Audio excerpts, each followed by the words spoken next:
Shalom saudara-saudari yang dikasihi Tuhan Yesus. Renungan kita terdapat dalam kitab Lukas pasal yang ke-13 ayat yang pertama sampai yang ke-17 dengan tema menghasilkan buah pertobatan. Lukas pasal yang ke-13 ayat yang ketiga sampai yang kelima. Tidak, kataku kepadamu, tetapi jikalau kamu tidak bertobat, kamu semua akan binasa atas cara demikian.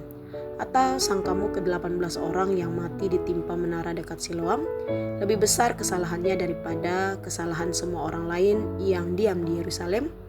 Tidak, kataku kepadamu, tetapi jikalau kamu tidak bertobat, kamu semua akan binasa atas cara demikian.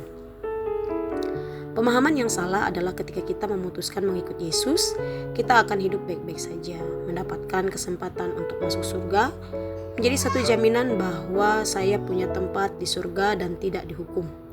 Asal hidup baik, mendengarkan firman Tuhan, ikut dalam persekutuan dan melayani, cukuplah itu. Konsep ini tidaklah salah karena sebagai orang percaya kita hidup baik, mendengarkan firman Tuhan, bersekutu, dan melayani itu sebagai bentuk ucapan syukur kita kepada Allah. Tetapi jangan sampai kita melupakan bagian terpenting, yaitu menceritakan atau membagikan kabar baik itu. Dalam Injil Lukas pasal yang ke-13, Yesus menjelaskan mengenai tindakan Pilatus yang mencampurkan darah korban dan darah orang Galilea. Hal ini bukanlah jaminan bahwa hidup orang-orang Galilea yang darahnya dicampurkan dengan darah persembahan dosa, mereka lebih besar. Pertobatan yang menjadi jaminan bagi mereka untuk memperoleh kemurahan Allah dalam hidup mereka.